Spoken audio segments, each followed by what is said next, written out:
You're listening to the Worldwide Sports Radio Network. You are now about to witness the strength of street knowledge. Into the field! Number 70! We're talking about practice. Hello, you play to win the game. The Yankees are champions of baseball! Mr. Gorbachev, tear down this wall. 3, 2, 1, happy 2000! No time on the clock, and the Patriots have won Super Bowl 36. Jordan open! Chicago with the lead! Worldwide Sports Radio Network presents Below the Mic. And we are back, ladies and gentlemen. This is Below the Mic. As you know, I'm your host, Errol Marks, and my co-host, Mr. Speedy S. Vibrating Petey. As you know, you can call us at 631. What's the new number, Speedy?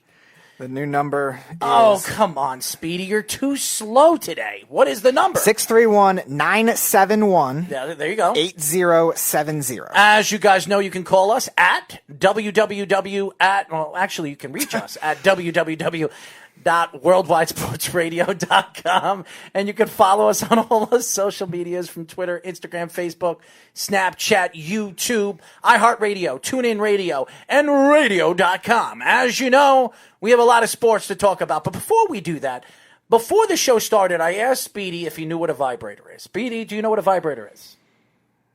I don't know about the context you're going for. Well, but you said what?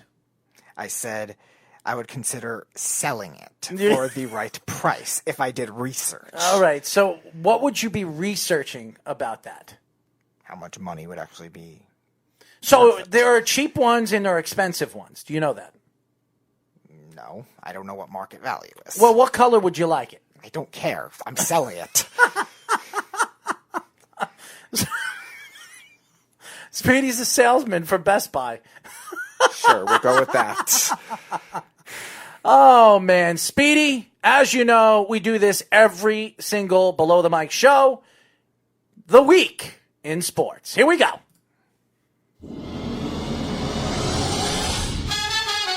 Cam Newton expected to be released due to the Panthers' struggles to find him a trade. Now, Cam Newton was a Super Bowl champion. Well, he was in the Super Bowl a couple of years ago, and he was an MVP champion a couple of years ago as well. It's crazy how a couple of years just break, and this guy fighting injury is completely tossed away by the Carolina Panthers, the new coaching staff, and the GM.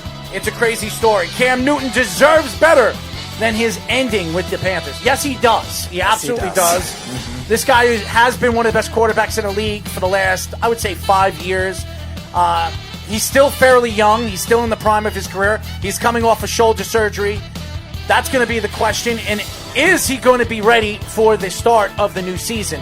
That's going to be another question he's going to have to answer to all the teams that are going to be looking at him in free agency. What's bizarre, too, is with all the RPO coaches now and concepts that are being rebirthed in the league that he wouldn't get a spot because of that, because that's his type of quarterback.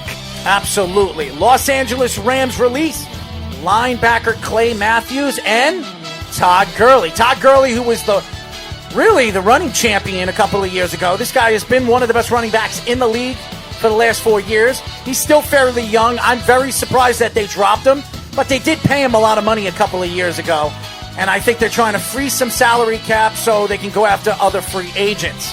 As far as Clay Matthews is fairly old now. For a linebacker, I think he's 32, 33. He's at the end of his career. He played for his L.A. Rams. He grew up an L.A. Rams fan. Right. So now I don't know where he's heading. I don't know if he's going to retire. So that's going to be a story that we're going to be talking about for the next weeks to come.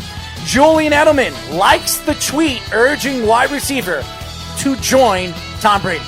Julian Edelman just signed a 3-year deal with the Patriots last year. He is going nowhere and nowhere far with Bill Belichick and the New England Patriots. I think the tweet was not him signing with Tampa. I think it was Antonio Brown signing with Tampa. No, it was a tweet. It was for him? Yes. Oh, really? Okay. Yes. A fan posted something, you should be joining Tom Brady in Tampa. Oh, okay. And he liked the tweets.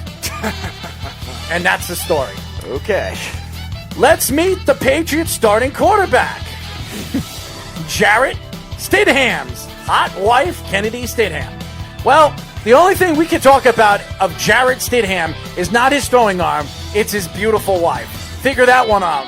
I think Patriot fans are going to be looking towards the draft on where they're probably going to be searching for their future quarterback. It's going to be very intriguing and very interesting in the next couple of weeks at the NFL draft. Well, now between Jimmy Garoppolo and him, we know what Patriots quarterbacks do in their spare time. There you go. NBA news. Members of the Nuggets organization test positive for COVID-19. More corona. Does anybody have a lemon? NBA to shut down teams' training facilities to staff. Players starting Friday. The NBA players will not be allowed to practice with their team's training facilities beginning Friday for the next couple of weeks because of corona. So we're going to see what is going on in the next couple of weeks and what the NBA is going to do, because the NBA season should be beginning again in June. These guys need to get back into shape and basketball shape. So it's going to be very, very interesting for the next couple of weeks. Pistons test 17 members of traveling party for corona. It seems like everything is about corona right now in the day of news. So obviously going to be testing for it. No Bulls showing signs of COVID-19, but will quarantine after the Nets news. Because they played the Nets about a week ago. Right. Nuggets not advised to take tests despite possible coronavirus exposure. Very interesting. I do not know why the Nuggets are not going to do the test. What are they trying to do? Drive fans away in May or June? They're trying to strategically delay the season to benefit them, maybe. I don't know. MLB news, MLB draft not actually expected to be canceled. Very, very interesting. I don't know how they're going to be doing this, because some of the players actually show up to the draft and accept their jerseys. I guess the players will not be there. Right, I think they moved it out of the location already. They were going to do it in Omaha simultaneously with the originally planned Little League World Series, but that could even be pushed too. But now they're going to probably do it virtually. MLB to reschedule games planned for Mexico, Puerto Rico because of the corona fears. So now the major leagues are trying to figure out ways on how to maneuver games so they can get those games in before the baseball season or during the baseball season. So that's going to be very, very interesting as we progress before the season starts. MLBPA wants full year of service time if season is canceled. Season will not be canceled, ladies and gentlemen, so I wouldn't worry about that. There's no way in hell the Major League is going to throw away multi-million dollars of money that they can win and make. So that's not going to happen. And the last story of the day, MLB should absolutely recreate old-time home run derby show during coronavirus stoppage. Why? Old-time home run derby show? They're going to put it all together, all the old-time home run derbies, put them together and kind of mix it up like a show. I don't know. They're trying to put baseball on TV because there is no baseball right now. So they're trying to occupy the fans. So why not put the home run derby? Why would I want to watch that? As a baseball fan, I have no interest, no reason to watch an old home run derby, except when Hamilton was smashing the ball all over Yankee Stadium. 2008. That would be the only home run derby I enjoy to watch. So that is the week in sports here on Below the Mic. As you guys know, you can call us at 631 Speedy 971-08070. See, I'm going to have to figure that out because this is a new number. So if you guys want to call the show, we will post the show's number for the next couple of days so you guys will get the point on what number to call. And Speedy, that is nobody trying to call. I don't think so. So it would be ringing or vibrating, which you would sell a vibrator. You said that. It vibrated twice. Did it? It did. No, I didn't hear it vibrate. I didn't hear it vibrate twice. It did. But did you? You're right. No, nobody was calling. I figured. Anyways, I do want to get, and we are going to have two special guests on the show today. Our social media, yes, our two unbelievably talented social media guys and girls, Miss Jillian and Mr. Ricky. They're going to be calling the show at 6:20. That will be about 3 minutes from now. So once they get on the phone, we're going to put them through. But I do want to get into this story. And the story is right now is the NFL free agency market and trade market right now. And we've been talking about this for days, and there's really nothing else to talk about. There really isn't. And we might not be able to talk about it because we have Jillian and Ricky coming on. So let's put them through, Speedy. Welcome to the show, guys. How are we doing? Hello? Did we lose you guys? I guess we lost them. Check if they're going to pick up or she'll. Anyways, they'll call back, Speedy. Do it a little bit faster, and maybe they wouldn't be thinking that it was gone. Anyways, they're going to call back. Ricky and Jillian will be calling up the show in just 1 second. Speedy has problems with phones for some reason, and he has problems with vibrators. But I want to get into the free agent market because right now, the way the NFL is moving, and we have the callers again. So put them through. Now we got Ricky on. Speedy, why do you have such a problem putting people through on the phone? They should be on. Welcome to Below the Mic. Who are we speaking to? This is Ricky and Jillian. How you doing? Oh, finally we get you guys. Finally we get you guys through. Is Jillian's phone not working very well over there? Mine's working. Sure. Oh wait, I shouldn't answer that. Well, Speedy's not very good. Speedy's not very good at answering phones, so he has problems. Nothing wrong there, but okay. He does everything wrong. I did nothing wrong, but okay. So how you doing, guys? Good. How are you? We are good. We're here at Below the Mic, and we're here with Speedy Petey, who doesn't know how to use a phone. And he told me today, but if I had vibrators here at the Worldwide Sports Radio Network, he would sell them. So what do you guys think about that? Speedy, what the hell, man? That's what he told me. Money talks. Money talks. And he says he just wants to go and do his research and sell them online. So Speedy has to learn how to use them first. So why do I care? I'm selling them. You're going to have a Why would I care about if I know how to use them? I'm not the guy helping the person use it. Why not? I'm selling it. Well, maybe they'll buy you with it. I am getting rid of it, essentially. Well, but maybe they'll buy you with it. That wasn't part of the deal. Well, it's a part of my deal. It was never part of the deal. It's a two-way package, Speedy. No, it's not. Yes, it is. Nope. We're going to put you in a package.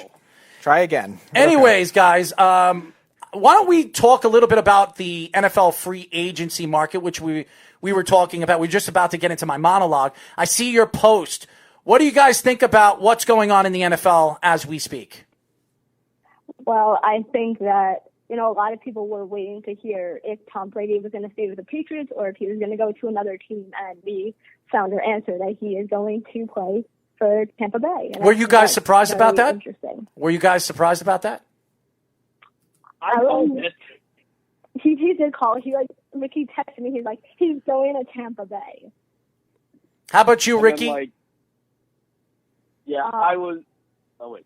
You guys got to share the mic. You got to share it. You got to share it. It only took about. It was kind of funny actually because Jillian and I were talking. Where do you think he's going? I'm like, I think it's Tampa Bay. And then about 2 hours, 3 hours later, it comes out, and I basically texted her, told you. And I'm like, damn, you're right. Well, I've been predicting that Tom Brady was no longer going to stay with the New England Patriots before the season even started last year. But I did not think he was going to Tampa. It really happened as the end of the season came around. There were stories coming out with Tampa that Tom Brady was interested in the Buccaneers because of their wide receiving core and the great offensive talent that they have over there. And Bruce Arians, who's an offensive genius. I thought that was one of the main reasons why Tom Brady went over there. But I was hearing stories that the Las Vegas Raiders were the team that he was heading over to. And I also heard throughout the grapevine before the playoffs were over was the Tennessee Titans. Mm-hmm. Tennessee decided to go. That was the favorite for a while, yeah. Tennessee was the team that signed Ryan Tannehill to $118 million, which had, to me, made absolutely no sense. You're paying Ryan Tannehill $25 million a year because he had one decent season with them, and in the playoffs, he threw about, I don't know, 250 yards in 3 games. So, to me, I would not have overpaid a quarterback that played a good second half, that kind of money, especially going into the playoffs. And it wasn't really him. It was Derrick Henry, which they franchised. They didn't even give him an extension. In the 2 playoff games they won, Derrick Henry threw just as many touchdown passes as Ryan Tannehill did. It's crazy. It's absolutely crazy. What did you guys think about Slay getting traded to the Eagles? Speedy did not like that trade, and he thinks that, well, he liked the trade for the Eagles. Trade for the Eagles. But he hated the trade as far as the Detroit Lions. What did you guys think about the trade? Ricky, go ahead. Honestly, I forget what the Eagles had to give up, but I know third round and 5th round pick. Oh yeah. Then the Lions definitely screwed up because I think Darius Slay is really good. He was pulling the defense together, and it was and honestly, he was with him and I forget who else is on defense off the top of my head. But their secondary is not very good. If that's not at all. Darius Slay was the best player. Yeah.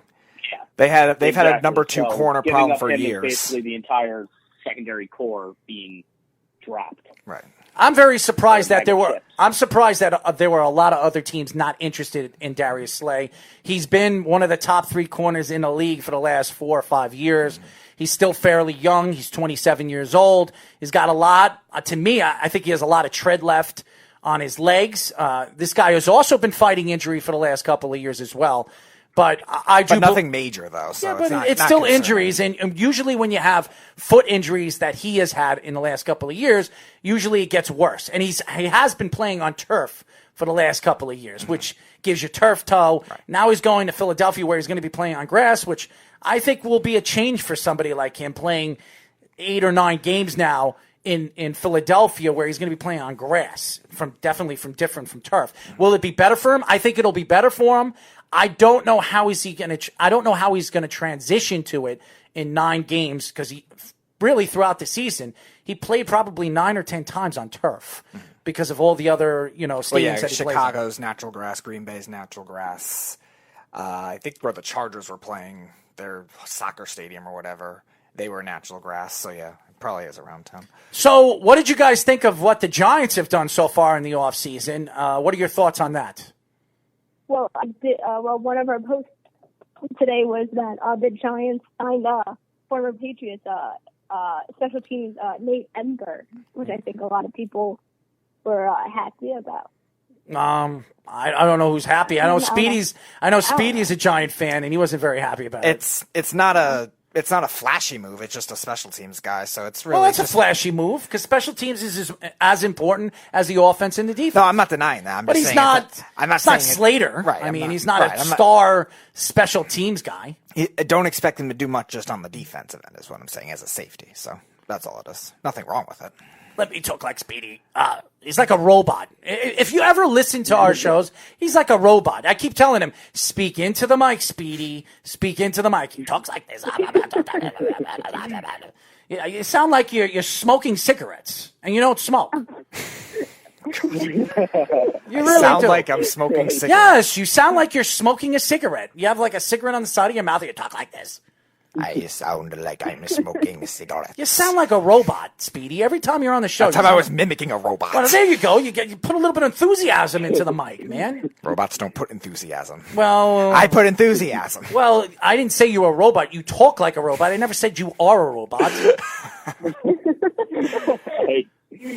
Anyways, what did you guys think about the Jets acquisitions? Adding some offensive line help. Joe Douglas said he was going to add some players to the trenches. That's been their problem for the last couple of years. Their offensive line woes. They are bringing back Winters, I heard, Speedy. So really? That's what I heard. Yes, they're going to have to cut his. They're going to have to cut his salary to $7 million. If he cuts it down to $7 million, they will keep him. If he doesn't, they will get rid of him. So, what do you guys think about the acquisitions of McCovern, Font, and bringing back Lewis? What do you guys think about that? So, I thought those were good moves, especially for the O-line, or at least solid moves. If the O-line could just stay healthy and could just actually get it together for once, they have a shot at being the contender of the AFC East.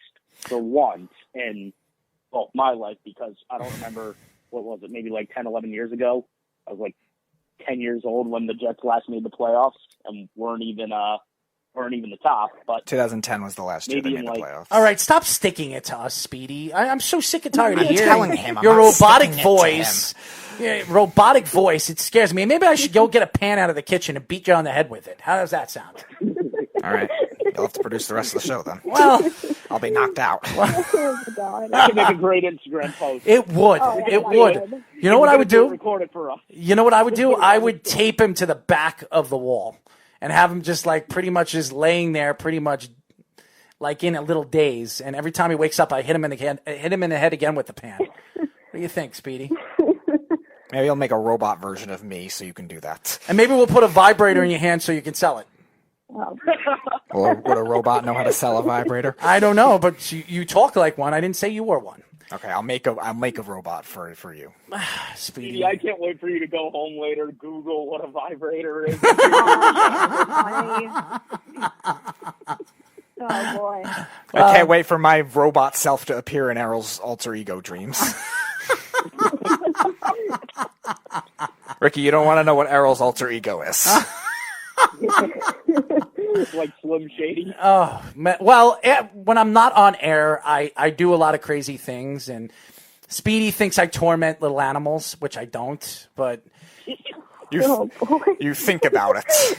Well, I do not think about torturing animals. Clearly you do. No, You I bring do it not. up all the time. You call it torturing. You call it torturing. I don't call it torturing. All right, if you insist. I do insist. Anyways, I do want to get back into the NFL free agency, and I want to know your thoughts. And obviously, the Jets, I believe, made good moves. I think they need to add a wide receiver. I think they need to go find themselves a pass rusher. There are not many pass rushers still available. There is Jadeveon Clowney, and some stories that have come out in the last couple hours that don't count the Jets out of Jadeveon Clowney's sweepstakes. So I guess the Jets are still interested in Jadeveon Clowney. I just don't want to overpay for Jadeveon Clowney. Well, apparently his market is lower, too, than he expected, too. He's not going to make as much as I think everyone was expecting him to. And how much do you think he's going to make? I think it's good. 50, 55? Well, what, per year? No, 50, 55 contract. $55 million for 4 years. 3 years. I think he'll get a little more than that, but I think it'll be more in the range of 16 per year, 17 per year, which is around, I think, 70 overall. Interesting. How many sacks did he have last year? 9? 8? I think it was 9.5. Well, the Jets need that, but they had Jenkins there. Is Jenkins that much worse than Jadeveon Clowney? Yes. How could you say that? Jadeveon Clowney only had... Jadeveon Clowney could power rush, speed rush, stop the run. He had 3 sacks last year. He had 3 sacks. Okay, in 16 games. In 13 games. Oh, so you think that's good? He was. So you're telling me he was limited a lot. Now I'm going to beat you on the head with a pan because he was limited in certain games. You are an idiot. Pete Carroll admitted that. Hold on 1 second. He didn't only play for Pete Carroll. He played for the Texans too. No, he didn't. He never played any games last year with the Texans. All right, so he played 13 games with Seattle.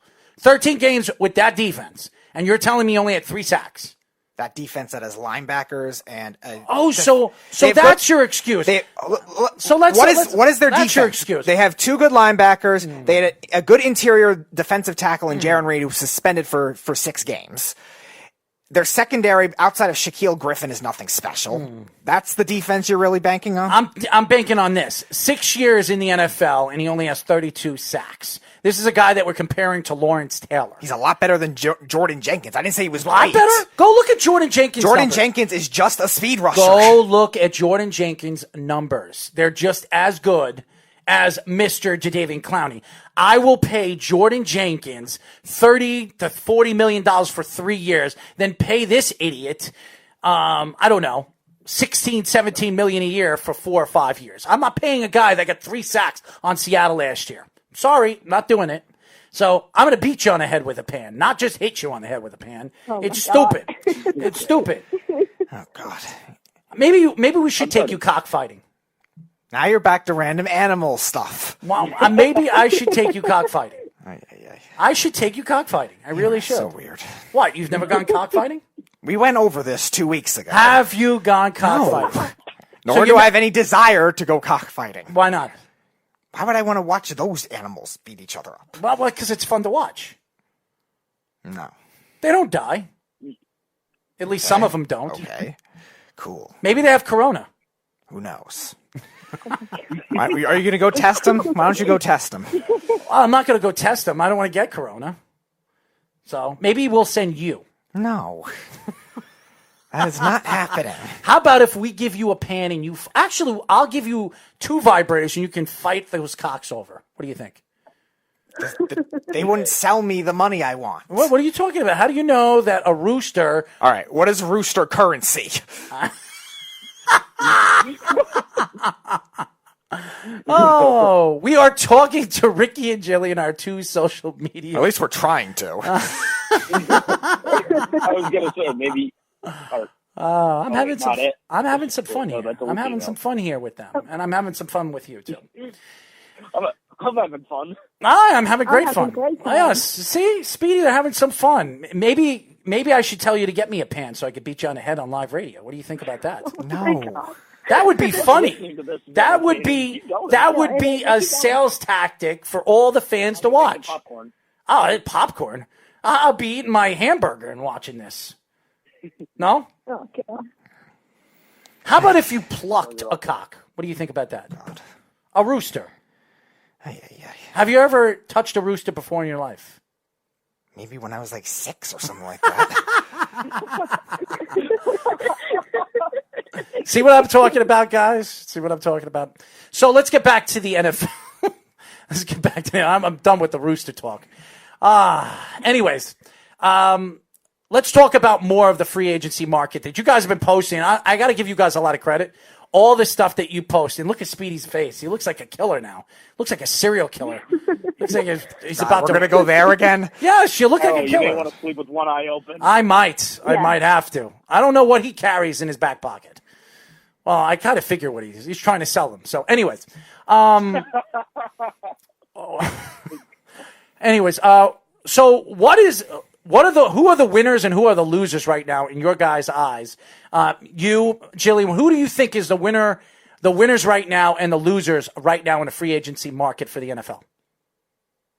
I think, Tampa Bay is definitely up there because they got Tom Brady. So obviously they're up there with the you guys, for sure. do you really think Tom Brady leaving Bill Belichick is going to be the same quarterback he's been for the last couple of years? Remember, he's going to be 43 years old going into a season. Yes, he's got a lot of weapons, but he has no offensive line. They're going to have to go searching deep into. This one.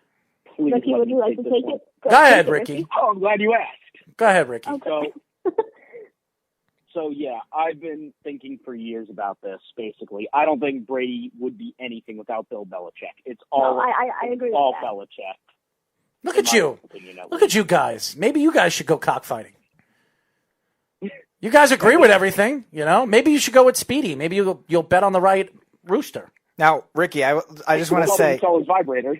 Go ahead, Speedy. I was going to ask if there's any coach among the available destinations you would want him, obviously besides Belichick, to be able to do. Don't you think it could be successful with Bruce Arians, who's done it with a lot of different veteran-type quarterbacks, both as an offensive coordinator and as a head coach? And he's also managed well in Arizona with a lot of bad offensive lines, too. I think Arians has a shot, but at the same time, I think no one could do it really like Belichick. No, I don't. I'm not saying that. His offense is completely different. Oh, I agree. I'm not saying it's going to be the same. I'm saying it's Tom Brady likes to step back 3 times and let it go. He's not going to be able to do that in Bruce Arians. Oh, I agree. I'm not he denying steps back that. 5 times. I'm not 6 saying times. he's going to be the same thing as prime Tom Brady. I'm just saying he can be successful with weapons and with Arians if they can get some level of Speedy, tackles. he's been in the same structure offense his whole career for 20 years. Now he's going in Bruce Arians' difficult offense. It's a difficult offense. And he uses wide receivers all over the field. Carson Palmer did it, no problem. Carson Palmer is not Tom Brady. Okay, Carson Palmer played with the same team for 8 years or whatever. And Carson Palmer, when he played for the Bengals, he was a step-back quarterback. He would step back 4 or 5 times and release the ball deep. Tom Brady usually short passes. That's what he structures his game on. Short passes, and once in a blue moon, he'll throw a deep pass. Now he's got 2 or 3 wide receivers and a tight end in O.J. Howard that he's going to have to share the ball to. He's got to feed the beast. And I think he's going to have a problem over there with Bruce Arians. Yes, because when's he ever had a problem spreading the ball around? When he has no good offensive line. And his offensive line, this offensive line is going to be worse it's bad. than the Patriots' offensive line. I know last that. year. I said this is all in circumstance. Boing! If they draft the tackle, like Boing! they almost have to now, and if they at least That's me hitting him in the head with the pot. improve some areas with their right tackle position. Marpet and Jensen are good inside, but they need tackles for sure. And again, O.J. Howard was used a lot to block last year. Don't be surprised if they don't improve the right side, if they try to do that too, and have Brate be more of a receiving tight end as well. Guys, I want to know what you think about the wrestling situation. I've been reading some things about Vince McMahon and WrestleMania. He is thinking about still having WrestleMania, but without a crowd. Without a crowd. It's going on, actually. It's going to be at at WWE's Performance Center in Orlando, and it's now split into 2 nights. So it's 2 days of WrestleMania now, which is it's going to be very interesting to see how they pull that off. What is this, like SmackDown and Raw without any fans? Before. I've never been done before. I'm not going to have I haven't watched wrestling in a very long time, but do you think I'm going to want to watch a fake entertainment match when there's no fans screaming and going crazy out in the audience? Why would I want to watch that? Errol, I would watch out with what you're saying now. I'm just speaking the truth. Getting angry. Not at all. I'm just speaking the truth. That aspect of not having any fans, and to see, I think it's gonna lose that aspect of all that hype coming with all the fans there. So it's gonna be missing that special element that the fans that WWE Universe does bring. And as of right now, they're also doing like Monday Night Raw in the Performance Center without fans. They're doing everything without fans, it's interesting. We'll see how it goes. But I do miss, being able to go to events and actually, because it's different watching it on TV and being there, and just the atmosphere when WWE when the superstars music hits, it's something you gotta have an audience with. Without it, I think you're just I wish I had. loses it. I wish I had like a ladder sitting right next to me so I could beat Speedy with it. That would be really fun. Slam him on this table during a live show. And then maybe while he's like laying on top of the table and before I drop the elbow. TLC match. Well, we'll call it vibrators and chairs. What do you think? Knocked out by then. The vibrators and chairs match. What do you think? I'll be knocked out by then. Hashtag it up. There you go. Well, you can post that up. We'll have, what you guys got to do? You got to get a picture of Speedy, a funny picture on his Facebook, and you call the match. You could put me against him, vibrators and chairs. What do you think? What do you guys think? Let's do that. I think that would be really funny. Who do you think will win in the vibrators and chairs match? Errol. What do you think, Speedy? Who do you think will win? That wouldn't be easy. That would be too easy for you. Why would it be too easy for me? You have a chair and you're stronger. And you have a vibrator. That's irrelevant. Unless I electric shock you, that's my only chance. The only chance I have, which is a 1% chance, is electric shock. Well, you could always choke me. Yeah, good luck with that. Oh, man. I love Speedy. I love messing around with him on the show. But anyways, guys, thank you for calling. The match. Well, I'm telling you, you got to post it up. Vibrators and chairs. I think you should call it Vibrators and Chairs match. Ricky, let's get on that. Yeah, take a picture. We'll work on it. I'm serious. It'll be really funny. I think it'll be really funny, and I think it will sell to the fans. Vibrators and Chairs match. Who do you think will win? Get a vibrator in Speedy's hand and a chair in my hand.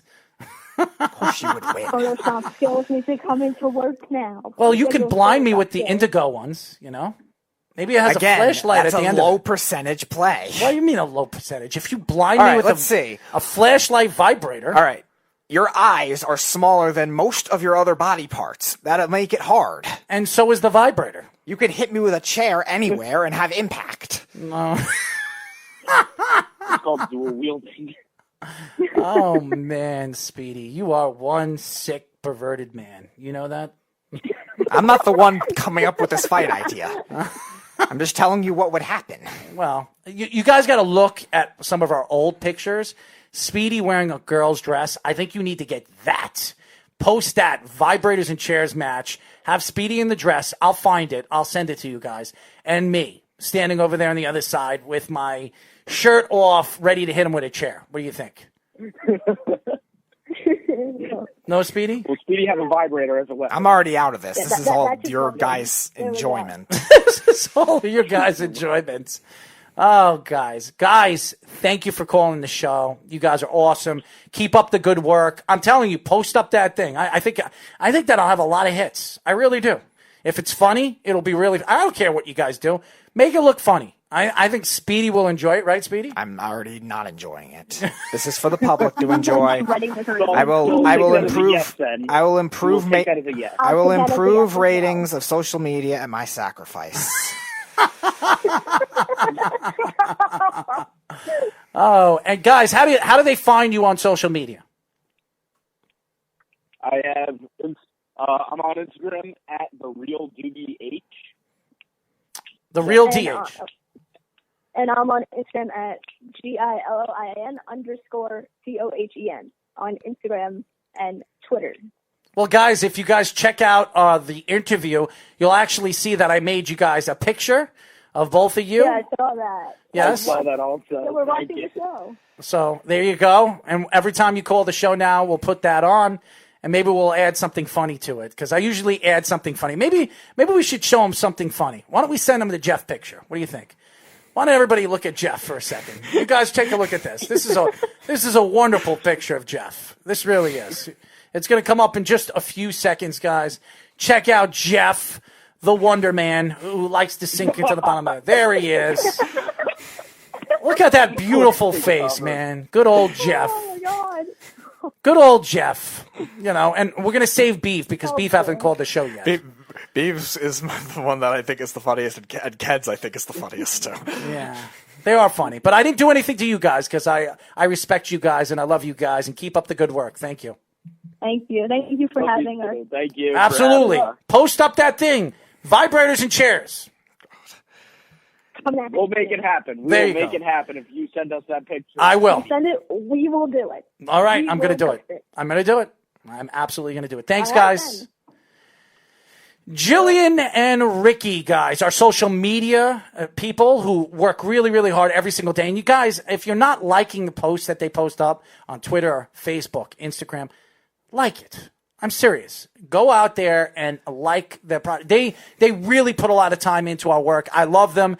Both of them. Jillian's a sweet girl, and Ricky, young man who has a lot of talent, and both of them are moving up in the world. So I love those guys. They're coming home hopefully soon. Stay out of the corona's way, except if it has a line. Anyways, nice. There you go. You like that one? Mm-hmm. Look at that, Speedy. I made you laugh. I put a smile on your face. All right, guys. You can call us at 631. Oh, God, I got to get the number I'll out put again. the number up on there, Speedy. Put it up there. There you go. 631-971-8070. How do you not remember that it's on our feed? Because I have to go to this transition screen. Well, use your brain here, Speedy. As you know, you can follow us by going to our website at worldwidesportsradio.com, and you can follow us on all our social medias. Read our blogs, guys. We have great stories right now. Evan put up 2 new stories, and obviously our morning boys, Ryan Hickey, has put up a new story as well, so check that out as well. When we come back, more in the NFL free agency market here on the Worldwide Sports Radio and Below the Mic. You're listening to the Worldwide Sports Radio Network.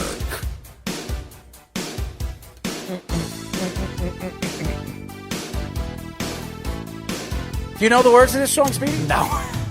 So why would you pick this track? He sings most of it in a different language. Why would you pick this track if you don't know the it's a words? good instrumental. Yeah, well, now you have to force We only me. sing at the end of the show. Well, I sing at all parts of the show. I have a terrible voice. I do. 631-965-4990. What is our other number, by the way? That's why I was giving you a break from singing, first of all. Oh, that's because of it. And our number to call now is, I got to remember this, 631-971-8070. Again, it's 631-971. That's easy. 8070. As you know, you can go to our website at worldwidesportsradio.com, and you can find Speedy Petey and smack him on the head with a baseball bat. Or a vibrator. Anyways, I want to get back into the NFL free agency market. Wow, Speedy, you like this track. You're shaking your head, you're dancing.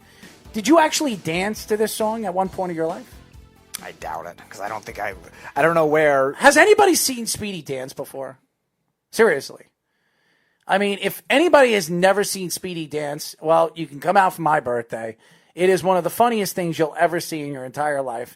And he does draw a crowd, I'll tell you that. He does a lot of... He drew your friends. Well, it did draw my friends, but he's like a Rockette, you know? It's big, Florent, you know, what do you call them? Flush kicks? What do we call them? I don't know what they're called. I just do it. I don't know. I saw a Rockette show when I was like 7. Well, is that where you learned your dance? No. I just do random things. You do. You do random things, that's for sure. It's definitely funny. It's something that you'll never forget. So if you guys ever want to watch Speedy dance, you come out for my birthday, April 28th, my birthday bash. But we'll see. We might have to push it off because of Corona with a line. Anyways, let's go into free agency. And we were just talking with a shout out to Ricky and Jillian for calling the show. They wanted to call the show today. Love those guys. They put a lot of time and a lot of work into our social media, and I really appreciate everything that they do for us. But how about the Rams? We were just talking about the Rams, but the Buccaneers. I mean, there were stories coming out the other day. What, are you going to tell me I'm taking shots at deers now? No, you didn't do that yet. Of course, it could lead to that eventually. Well, it could. I don't want to get into deer stories on this show. That's for sure. Anyways, but there were stories coming out from Tampa that there could be a reunion with Tom Brady and Antonio Brown. Antonio Brown played one game in New England with Tom Brady. One game. One game. And they're talking about a reunion. I understand Julian Edelman. If there were stories coming out that they were going to drop him and he was going to go to Tampa, I understand that story.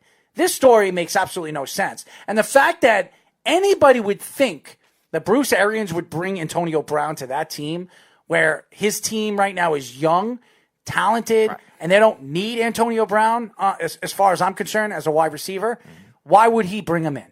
No. I mean, this story is ridiculous.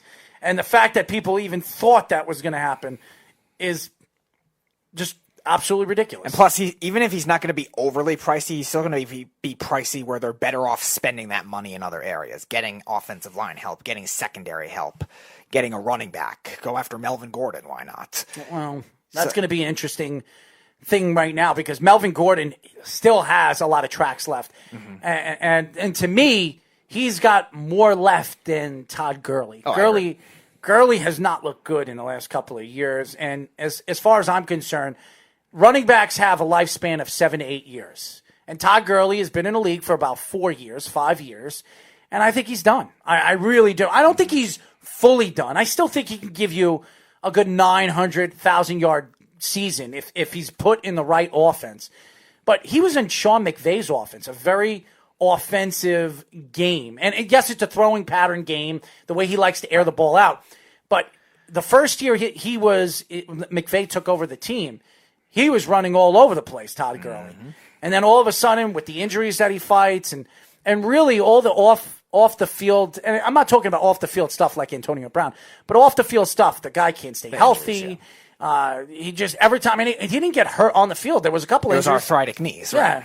He was getting hurt off the field. So I think Todd Gurley, if anything, I would say Tampa looking at Todd Gurley, because I think Bruce Arians' offense is run through a power back. But that's another problem with a bad offensive line, though. But he's a power back. Melvin Gordon's more like a I wouldn't say he's a pure power back, though. He's a well-rounded running back. I think he's more of a power back. I really do. I mean, now with his knees and everything that's going on with his knees, I think he's going to be a power back. I don't think he's going to be able to do the things that he does on the outside of the field, unless he's going to drop a lot of weight. And this is a big running back. Melvin Gordon Sure. is a lot smaller than him. Okay. But I also Todd Gurley's a big man. I also think, too, obviously, one, with the injury risk, and two, with the tackles being iffy, Melvin Gordon has, throughout his career, played behind more bad offensive lines than Todd Gurley has. Todd Gurley played behind one last year in the limited times that he did play, but Melvin Gordon seems like pretty much he's played behind a bad offensive line his whole career, and he's better at creating his own runs, where I think that would help him a lot more. Gurley is probably a better receiving back, which helps in Arians' case, which is a pass-happy offense. But again, for similar amounts of money, I think Gordon's just better all around. It's not like Melvin Gordon's a bad pass-catching back. He just never has gotten the reps as much. Broncos release Mr. Flacco. And here's the thing. I think Flacco still has enough tread on him where he could be a backup quarterback in this league. I really do. Go back to the Ravens. No, I really would like to see the Jets bring him in. You have Joe Douglas there. He was a part of the organization when they drafted Joe Flacco. Flacco won a Super Bowl MVP. He was a Super Bowl champion. I think he'd be great to be in the corner of Sam Darnold and work with Sam Darnold and be behind Sam Darnold as a backup quarterback. That's where I think Joe Flacco would fit with the Jets. One of these organizations that had either a GM that worked for the Baltimore Ravens or an organization that has Raven executives a part of the organization, because I think Joe Flacco still has a little bit to give to some of these young quarterbacks. And even though last year there were stories coming out of Broncos camp that he wasn't helping, what's his name again? The young quarterback that they brought in. Locke. Mm-hmm. They were not helping Locke. He wasn't helping Locke. I think that Flacco going to the New York Jets with Sam Darnold, I think that would be a very good help for someone like Sam. And he's a good backup quarterback because Sam, let's be honest, he can't stay healthy. We have to see if Sam could do it in a 17-game season now. So, which is a significant amount. Adding another game is like adding 2 more games to the NFL in my eyes, especially to their legs, their arms, and their bodies.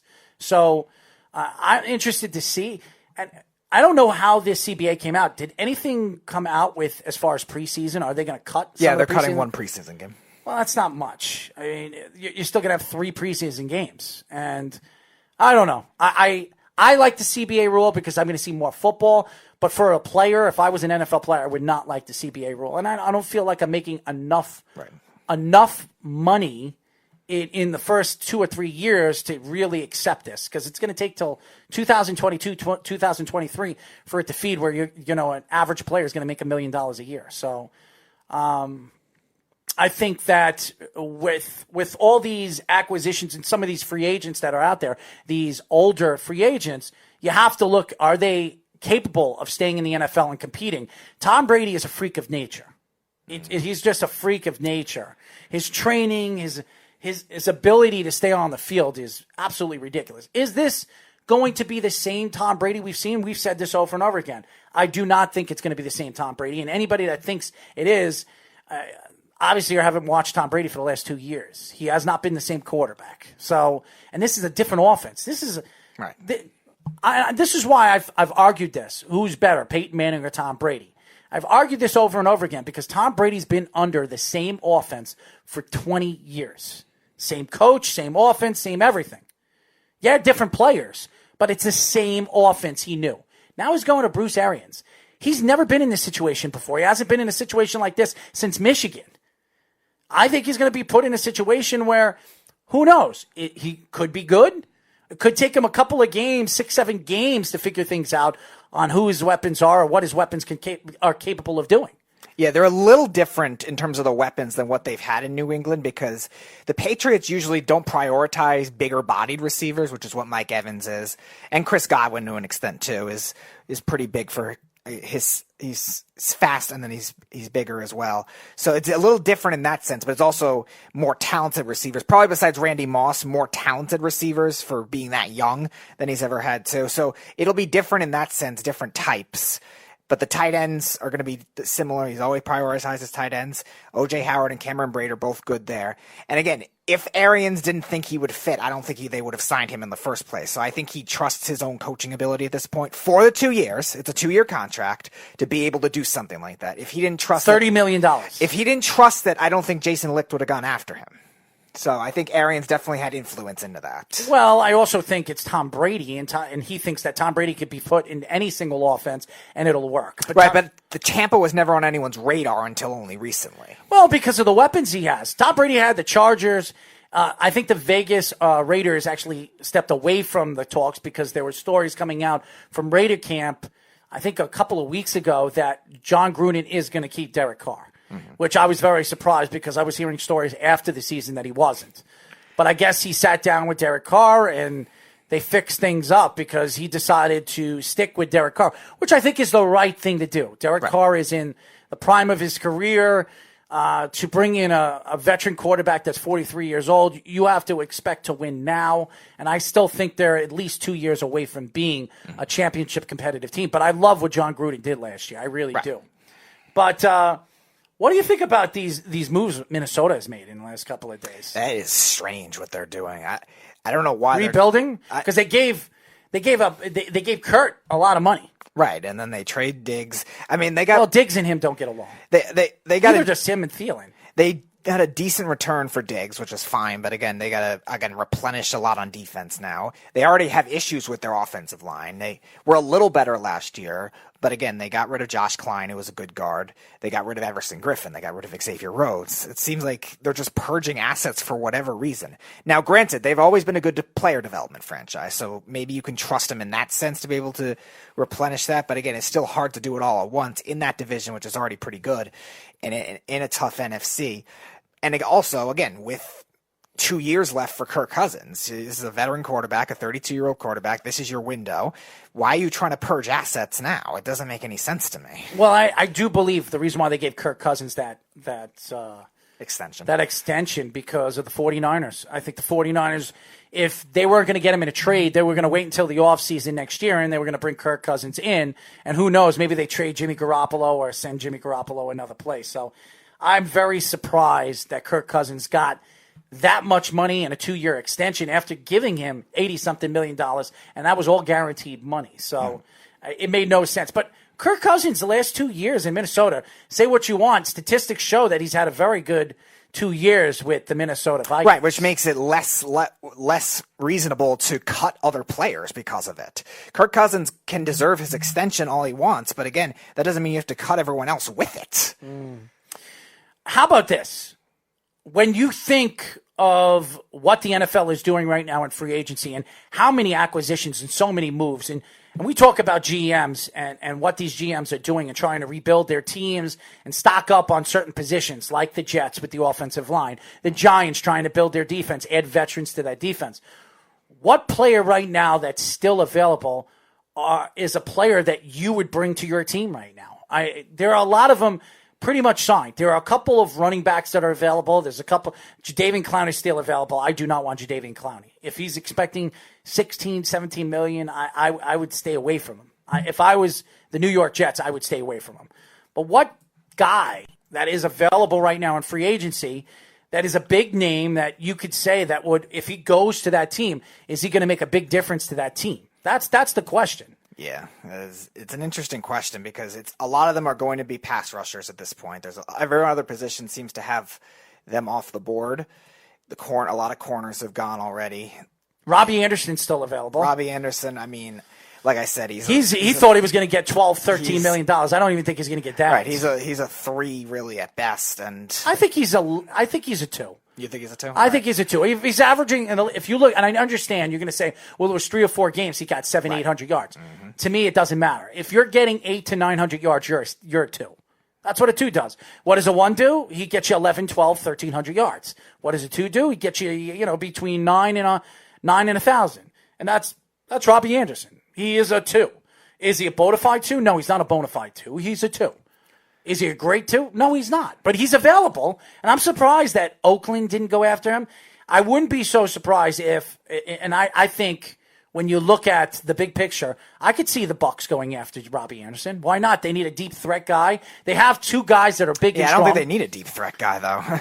Now, he would fit in what Arians likes to do because Arians has done well with smaller, faster You won't receivers. have to pay him a lot of money, especially if he goes to play with Tom Brady. I think, like I said, I think they're better off spending that money in other areas. Stay away from wide receivers. If you want to draft a gem, maybe in the 4th or 5th round, because Arians did that in the past with Arizona. He found some good gems late in the draft. If you want to do that, okay. How about Kenyon Drake? I think you're going to he franchised. He's franchised. Oh, they franchised him? Mm-hmm. I'm very surprised they franchised Kenyon. him. He played really well with Arizona. He Makes did. sense. He did, but they added Hopkins, and you know Hopkins is going to see the ball a lot with Kyler Murray. Mm-hmm.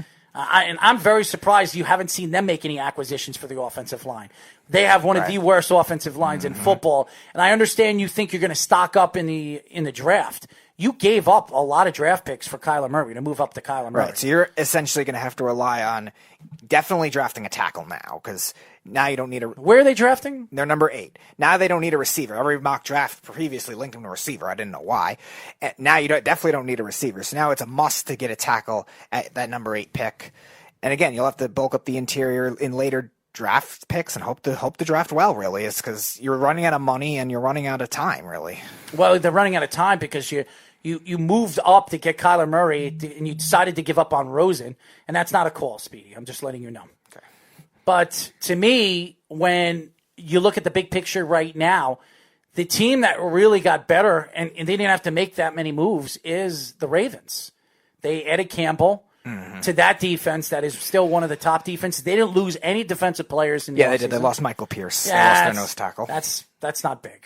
Yeah, he's a good run stopper. He's a good run stopper, and they added Campbell, and they can with the players that they have on the bench. You look at run stoppers. To me, you can add anybody to clog up the middle.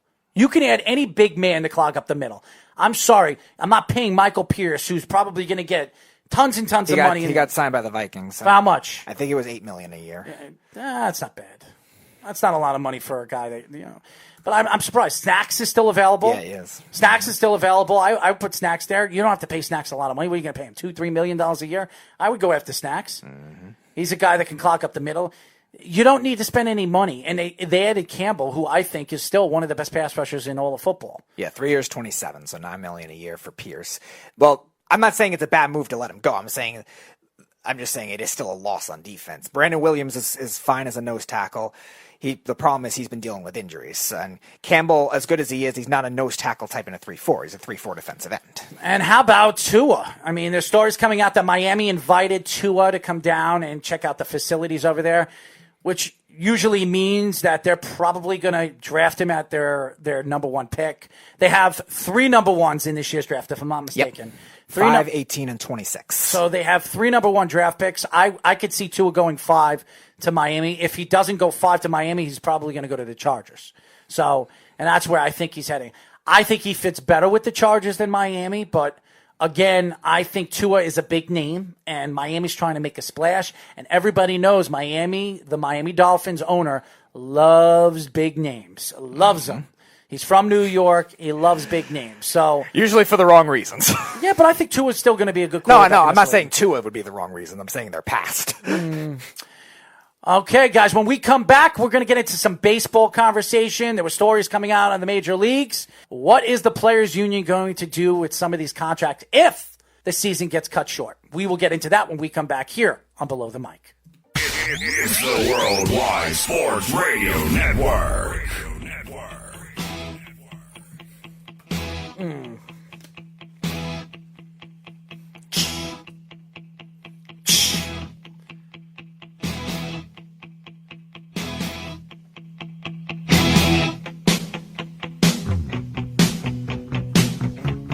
Air drums.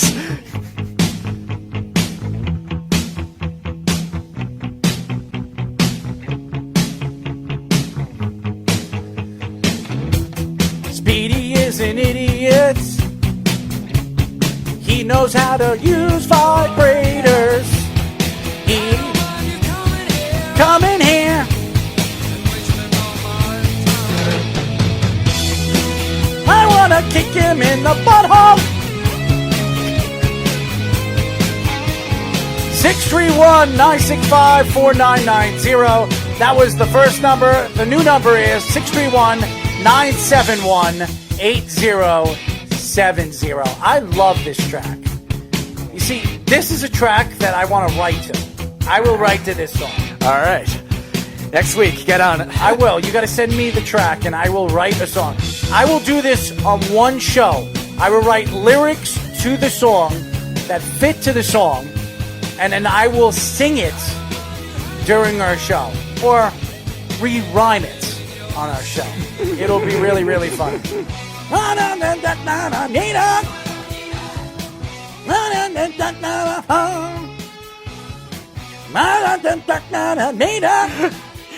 They're singing a different language. Yeah, I don't know the track, but I know the track, but I don't know the words.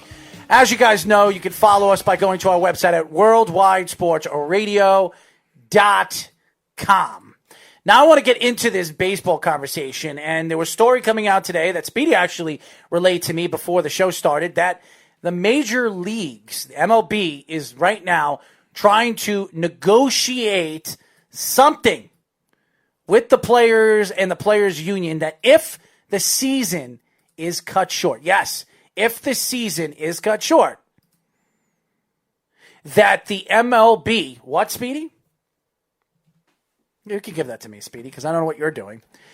What was the story? I got it. The story was that Major League Player Union they're filing a complaint against the owners who are apparently not going to pay them their full salaries if the season is cut short. Obviously, there's no announcement on how long the season's going to be cut short yet. Rob Manfred has not said that yet, but the season is going to be at least pushed to mid-May, which leads us to believe that the season could be cut short. So as a result, they would not get their full salaries of what they were able to get paid this year. They would probably have some formula to figure out how much they would get paid.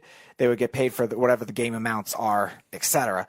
And then there's also a matter of service time, which could affect future arbitration hearings and future contracts with players too, which obviously means they wouldn't get paid as much as quickly either. So they're filing that against the owners right now. Well, they're filing grievances right now to the ownership and the GMs of the MLB. Now, I understand what the players are saying. And to me, I don't care if it's half season, full season, they should make all the money that was offered to them. The contract is a contract. Right. It states in the contract they should get paid. Now, let me ask you guys a question. If you're a player and you get hurt, like Yoenis Cespedes, who's been hurt practically 2 years, he still got paid all his money. He got every single dime from the New York Mets. Every single dime. If it wasn't from the Mets, it was because of the insurance policy that every single player, every single team has an insurance policy on every single player. If they miss a certain amount of games or a whole season, that the insurance policy will pay the player. So why is it that right now where the league is, and because of the coronavirus right now, that the league is saying to the players that if the league is cut short for the season, that all the players aren't going to make their full contract money for that year. Right. Especially since it's guaranteed money. Guaranteed money is guaranteed money. Now, this is how bad a contract could look. This is another bad thing, and it's going to be another hex on Rob Manfred's, career as the commissioner of the major leagues. Mm-hmm. You see the Astros situation, that wasn't handled right, and now this situation. Remember, the players don't have any say in Rob Manfred keeping his job, but the owners do. And if the players tell the owners they don't like Rob Manfred or they don't like the situation that they're in under Rob Manfred's reign, well, then the owners are going to have to look at that because if the players aren't very happy where they are, they're going to want to be traded. And they're going to want out of the organization, especially if the owner's not listening to their star players like a Mike Trout or an Aaron Judge or a Mookie Betts or any one of these guys that are superstar players in the league. Mm-hmm. So my thoughts with the major leagues and in the MLB is Rob Manfred should not be making a deal with the players union. He shouldn't make a deal with any of the players or any of the owners. Here's the deal. Your contract states you're making $19 million for that year. You're making $19 million. It doesn't matter how many games, 50, 60, 100, 150, 162. If your contract states that you're going to get paid that money, that's what you get paid. Right, and then also there's going to be outliers both ways too, where you're going to have guys that maybe if they played a shortened season, strived in that, and then would have fallen off, or vice versa. So you just don't know. You don't know what would have happened. Obviously, there still can be a full season. We don't know that yet, but there also could be a shortened season where we don't know how the stats would have lied and how the impact and, again, the WAR, the other analytical stats for win probability, how that would have mattered. So it could have been many different combinations. That's why you can't just get rid of the money just because there were less games. There could be, we don't know. Players do that. There was a story coming out that Pete Alonso grants longtime Mets fan her biggest wish. There was a story coming out of New York Mets camp, which he's right now at the New York Mets camp. He actually reached out to a New York Met fan who's about, I forget how old she is. She's a pretty old, I think she's 82. She just turned 82. And Pete Alonso actually sent her an autograph. It looks like an autograph picture of him. And he actually goes on Skype and sits and talks to her for a significant amount of time. She knows how to use Skype? Nice. Well, they probably set it up for her because he can't go over there to her house. Right. Because of the coronavirus. No, I understand. I'm just saying, but she would know how to use Skype. Well, Nice. I'm sure somebody went over there, or her daughter or her son. Somebody helped her. But, I mean, it's an interesting story because Pete Alonso is becoming a superstar, not only in the Mets world, but in the Yankees world, too. You're talking about the biggest superstars in New York right now. You would say the Yankees, Aaron Judge. Aaron Judge didn't play a whole season last year. Pete Alonso did. Pete Alonso hit 50 home runs last year.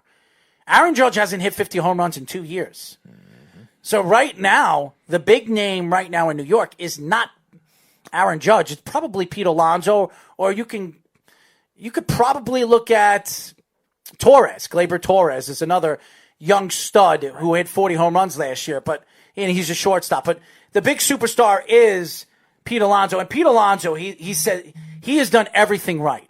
He has done every single thing right as far as what I've seen on and off the field for the New York Mets. Very selfless superstar, too. Absolutely. Chris Sale to undergo Tommy John surgery. It's a very, very interesting story because a lot of people are playing fantasy and they're starting to pick their fantasy teams. One, my chief, who reached out to me to help me and Speed have been helping him pick his team right now for his 12-man fantasy league for the Suffolk Police. And we've been picking out some players for him. And thank God we didn't tell him Chris Sale because obviously the last year and a half, Chris Sale has not been the same player. And a lot of people believed when the Red Sox made that trade for Chris Sale, a lot of owners and a lot of GMs didn't like the trade because not that Chris Sale wasn't a good pitcher. They gave up too much. And Chris Sale's throwing, the way he throws the ball on, going low and using a lot of his arm and his elbow. It won't help him age well. And the way he throws hard, he throws 96, 97 miles per hour. A lot of people thought that eventually he's going to need Tommy John surgery, and it comes out today that he's going to need Tommy John surgery, which means he's not going to play at all this year and probably won't play until midseason next year. So the Red Sox, who just gave him a huge contract last year, is going to be sitting out without Chris Sale for at least 2 years. So, yes, he won a World Series because of cheating, and that's what you brought Chris Sale in, is to win a World Series. But also, you paid him a significant amount of money. I think it was $140, $150 million. Right. And now you're not going to have him for almost 2 years. And that's 2 years less on his contract that you're going to have to pay him. So let me ask you this question. Even though there's a half a season, Chris Sale is out for the season. He's not going to get paid all his money. He's absolutely going to get paid all his money. It's guaranteed money. Guaranteed money is guaranteed money.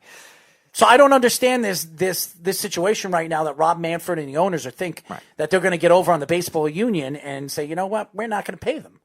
I'm sorry, you're going to have to pay him. You pay injured players, you're going to have to pay him. So I don't understand. You have to account for every circumstance. Players could leave on personal leave all the time. Then they're gone for a week or two, and then they don't play for a while. They get hurt.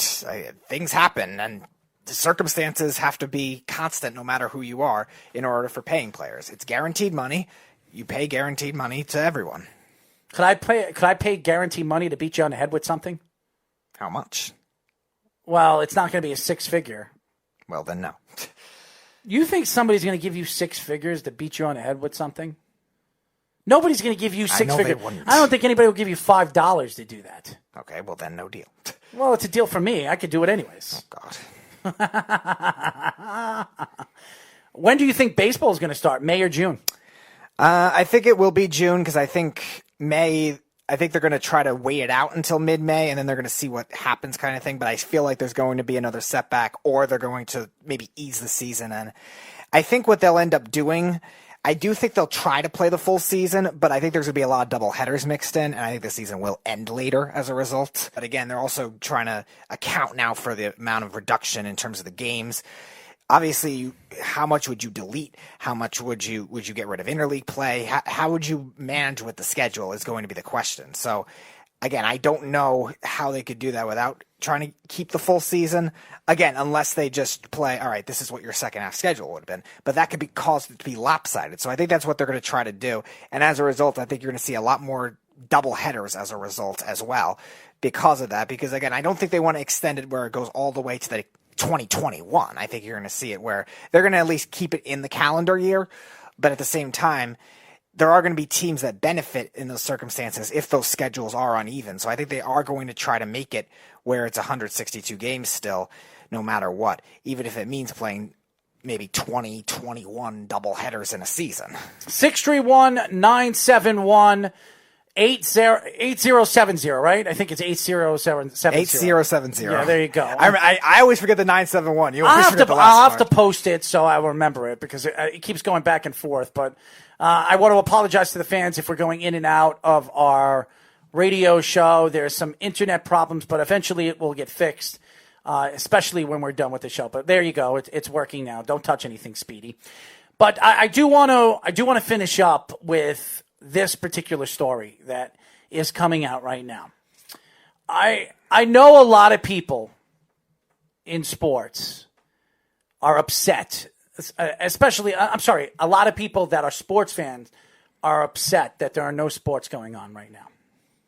And I'll tell you this, it's very, very hard to speak about sports on a radio show when there's no sports going on. It really is. And that's why we do debates and we do all these different topics that kind of throw off sports, make people laugh, and have them be entertained for a couple of hours where we can have you laughing and then you can go home or hang out with your girlfriend or hang out with your boyfriend or whatever, whoever's listening to the show, and enjoy themselves after the show. There is a story coming out that baseball fans are, if baseball is not going to happen this year, and this is what I've read through a story, that fans are going to have, they're going to go crazy, they're going to do stupid things off the field. I'm talking about, you saw what happened in the Super Bowl with the Philadelphia fans after they won the Super Bowl, turning cars over. Classic Philadelphia. It happened, what college team that won national title? That happened to a couple of years ago, if I'm not mistaken. Was it Villanova? I don't think it was Villanova. There were other fans that something happened. I forget what college. It was either college football or college basketball that they were flipping over cars and burning cars down. I think it was Virginia. If it was whoever won that, Virginia and Georgia Tech, whatever. Virginia won last year, so then it was that year. Okay. So and I had to be reminded of that. Why? Because I always picked on Virginia. Well, I'll pick on you because you were. I was right on them. You sit here like you don't know what I'm talking about, and then you all of a sudden you remember, and then you spit it out. So I don't know, but I think fans take sports a little too far, and I understand fans are upset that there are no sports going on. A matter of fact, I'm one of those fans that are not happy sports aren't going on. We would be watching the NCAA tournament right now, but things happen. We're lucky to be alive. We're lucky to be eating. We're lucky to have food. We're lucky to have shelter. Some people aren't as lucky around the world. And I understand people are upset and they're mad that sports is some people's lives. You know, you go to work all day. You work your ass off at work. You come home, you take your shower, you eat dinner, and what do you want to do? You want to watch sports. Or you want to play video games. You can still play video games, but you can't watch sports. And I think that's what bothers a lot of fans right now, that they got nothing to do. After work, the malls are closed for 2 weeks. There's nothing open right now. There's no restaurants.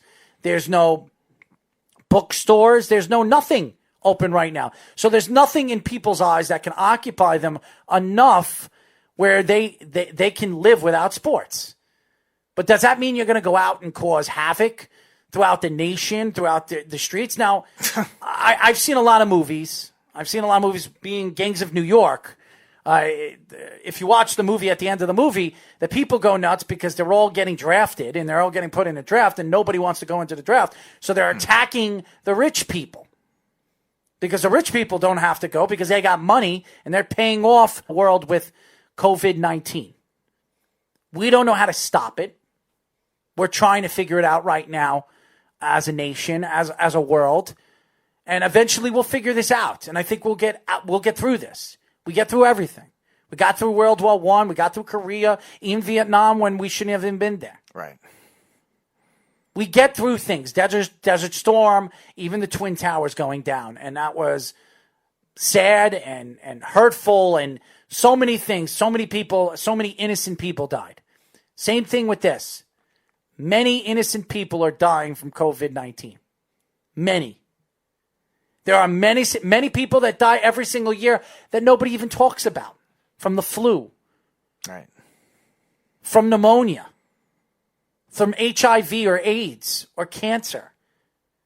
There are tons of people that die every single year. And yes, we still have sports. We still have music. We still have all this stuff going on, beaches and snowstorms and all that other stuff to build a snow castle, whatever the heck, sand castle, whatever.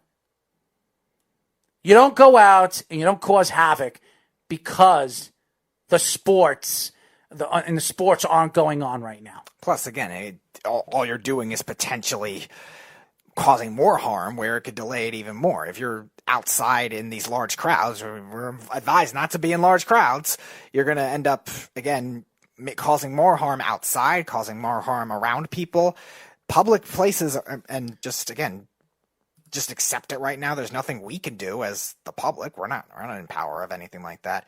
It's just like those people partying yesterday, going to Miami anyway. Just stop being selfish and stupid. As you guys know, you can call us at 631-971-8070.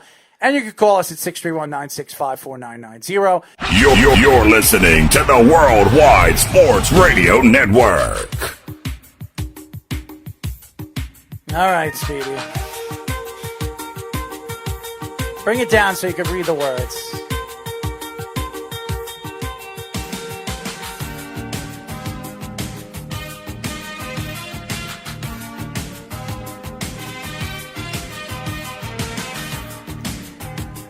Welcome to your life.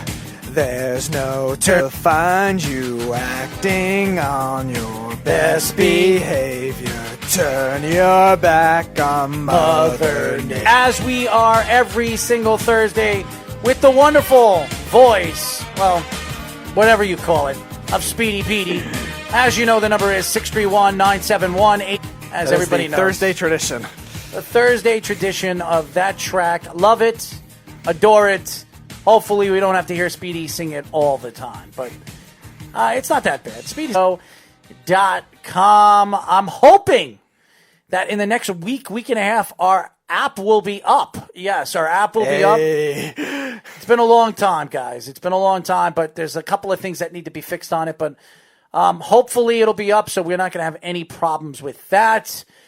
Speedy, there was a story that came out in the NBA that the NBA will be having charity basketball events to raise money for this COVID-19. I'm very surprised with this because they canceled the NCAA March Madness. They put a suspension on the NBA season, but they're going to play basketball charity games. Does that make any sense to you? Well, again, it's for this research for the coronavirus, and maybe, I guess, in this essence, they're trying to make it where if all their players are healthy, they can at least play. Again, it's not going to be anything significant. They're not going to be 100% effort games. They're going to be exhibition games. So that could help them potentially get more funding to help people get more tests and help this issue go away faster. So I don't mind it in that sense. It might hurt in terms of just the individual NBA coming back, but it might help in terms of getting other things back faster too, and getting people back to living their lives, really, because they've been, again, having to be quarantined, having to work from home, stuff like that. So it could help in that essence, even if the NBA is, in essence, taking a sacrifice. I think the NBA as a whole is an organization that's trying to make money, just like the NFL is trying to do that still, where there's no, obviously this is not the football season, but free agency market, and this is the only thing that anybody is talking about when it comes to sports. You can't go to the NBA free agency market, because the NBA season's not over and the playoffs haven't even begun. If the season were to start today, we would practically be in the playoffs. We would be right into the playoffs. But because the NBA season was suspended, I think with 16 games left, by the time the NBA comes back in June and they finish those 16 games, if they finish those 16 games, you got to go through the playoffs. It won't be over until mid-August, end of August for the NBA season. Right. And you think about that, and then the NBA season starts in October, you're going to have to push it off. This might change everything for the NBA. Everything. Mm-hmm. If they don't push it off, too, there's going to be a lot of load management in the beginning of the season, so that will have the season struggle in its own essence, too. I just think in terms of, one, keeping the guys that are healthy, at least that we know of, in basketball shape, it's a good thing. I mean, again, they're not going to play high-intensity games. They're going to play recreationally. They're going to play 3-on-3, but that has nothing to do with COVID-19. It doesn't matter how you play recreational. Well, no, it's right. It's a charity intense game. It's a charity game. One game or many games? Many games. There's going to be many games. So you're going to play many charity games. Why don't you just start the NBA season? Why don't you just start the NBA season with no fans and get through the regular season so you can have the playoffs when... Well, I don't mind it for the money purposes, though. If they're going to donate this to charity to help the cause... So donate the last 16 games for charity instead of playing charity games. Okay, so you're saying all ticket sales... Well, no, there's not going to be any ticket sales. Well, there's no ticket sales anyway, but any revenue they get is going to go to this... How are they going to get revenue if the fans are not allowed to go to the games? No, I'm talking about the team revenue and the TV revenue kind of thing. Okay, so they're going to play games without any fans in front of a camera so they can sell and make money for revenue to help people for COVID-19. Is that what you're saying? Or charity, whatever. How are they making money from I'm trying to charity? figure out how the NBA playing the NBA actual games would help for the charity. I'm trying to figure that out. Well, how are you going to have a charity game and actually make money through the charity if there's no fans there? How are you making money? It might be a collective thing with the players. So why can't you do that? Why can't you do that in regular 16 games left of the NBA season? Maybe they're trying to make it where it's not just us that are trying to come back. We're doing it to help other people too, get tests that can't afford to get tests. Or, again, other people that have trouble. What are you talking about, the COVID-19? Yeah, right now, the tests will be out fully for every single hospital and every single doctor's office that's open, and it will be free. The test will not cost 1 cent to anybody here in the United States. So the tests have nothing to do with the money. So you can't. It could help speed up the process, though. Speed what process up? What are you talking about? Testing people. So they know if they have it. It takes 5 seconds to test somebody, Speedy. Takes 5 seconds. When you get a flu test, how long does it take? They either send it to the hospital to get even further tests. They usually know if you have it or you don't. Sure, but it also is more money means more availability, which means it can get done in a faster amount of time. Now, I don't know who's been tested and who's been not. I don't know what percentage of the population, but the test just came out in the last couple of days. Right. So it's a large percentage of the population that could be tested where that process could be done in maybe 5 less days if they had all this extra money. So let me get this straight. The NBA, they want to have charitable games so they can make money to raise money for COVID-19 and some of the families that don't have money. That's what they're doing.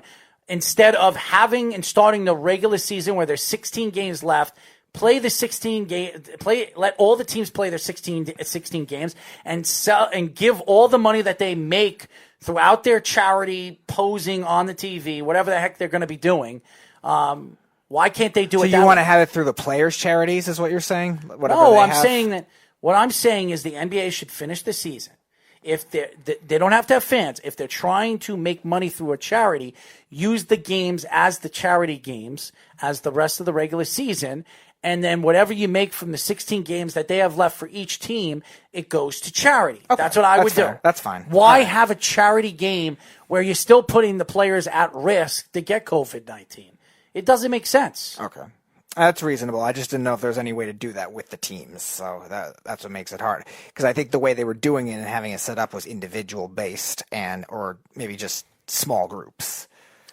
I don't know. I think the NBA needs to start worrying about when's the season going to start and stop worrying about charity games.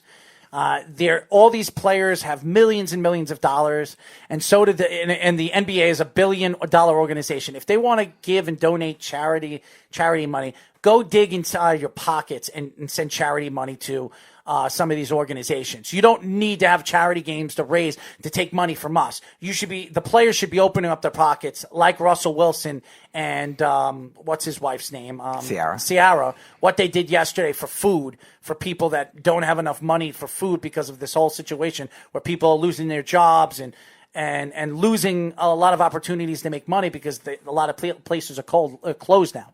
So to me, that's what players should be doing, opening up their pockets like Russell Wilson and Ciara did and giving it to families that need money where they can buy food and they can help out for paying off their houses or their mortgages. That's what I think should be done. You don't have to have a charity game to do that. You don't. So I don't understand how these NBA players can honestly sit there and say, you know what, we'll play charity games and the fans will support other fans and help them out. I think it's more of just the speeding up process. Speeding up what, Speedy? Think about it this way. Because think about it, though. Half of America, 50% of Americans don't have jobs right now. How are they going to dig into their pockets to help other Americans? No, I didn't say that. I said... But that's what they're talking about. They're talking about a charity event. Who's going to pay for it? We're going to pay for it, right? They're going to play the games, and they're going to have this phone number up, and then we're going to call in and give them money, right? Is that what it is? No, I don't think so. I think it's their charities, but what it is... What do you mean their charities? I don't understand. I think it's either groups of players or individual players. I'm not sure. So individual players are playing the game so they can give charity? All I know, yeah. Doesn't make sense. All I know is that the players, the NBA is only letting the players that have been tested do it, which is why I think they're trying to do this now so at least they can get some money out. Because it's going to take a while to test the entire league because the entire league has thousands of players. They got G League players, etc. That's why I think they're doing it now. They're trying to figure it out maybe so they can preview it. So let me ask you a question because this is throwing me off. The players are going to play in the game and they're going to give the charity money towards the game. Is that what you're saying? It's for their charities. I guess whichever players. I don't know which specific charities they are, but. So how are they going to raise it? The players are going to put money towards it? I don't understand. Because usually when you have a charity event, the players go there or they play in this game and then we, as the fans, are donating money to help out their charities. So how are they going to do that when half the people in America, 50 or 55% of the Americans right now, they don't have jobs? So what are they trying to do? How are they trying to raise money here? That's what I want to know. Because if we're going to pay for their charity and nobody has jobs, people can't even pay their mortgages, how is that going to benefit us? How is that going to benefit the United States? I'm not saying everybody would do it. I'm just saying because of what we talked about the NBA is trying earlier. to find a way to make a buck. And to me, it's ridiculous. I don't think the NBA would profit off of this. It would be all charity money. Charity money from us, Speedy. You're not getting the point here. Right. How would the NBA profit then? They're profiting by bringing fans to their product. Oh, look what the NBA is doing. They're trying to raise money to help this organization and help that organization. That's what the NBA, they want to be the center of attention. But what they're really doing is asking money from us that we don't have. Right. Now, my point is because not everybody would do that. I don't think it would be. Nobody's going to do that, Speedy. Nobody's going to do that. People could be desperate enough to do that if they are missing sports that much. I'm telling you right now, there is not one fan out there that will, except maybe Snug, that we're going to put on right now. What's going on, Snug? Oh my goodness! What's going on, man? Twice in 1 week. Yes. Listen, there's a couple of streams of revenue that they can get from this. First of all, there'll be corporate sponsors that are going to be willing to sponsor it. Obviously, it's going to be on TV because no one's going to be there, right? So there are people who will pay for advertising during that, especially if they're getting credit for donating to these things. The second course of funding that they can get is they can always do GoFundMes, or they can put up, different ways for folks to donate directly to the charities while they're watching the game. So there's a lot of revenue to be had, and actually it's a really smart move right now because people are bored stiff. I know that I've been forced to work from home, and I mean, it's terrible. So, yeah, there's lots and lots of money out there. There's a lot of pent-up boredom, so people will definitely pay for it. You could also do a pay-per-view if you did a tournament style. Yeah, but people don't have money right now. Why would people go out and spend money when they don't have money? 55 or 56% of the American population don't have jobs anymore. Nobody over here in New York right now, the malls are closed. Every single diner, every single restaurant is closed.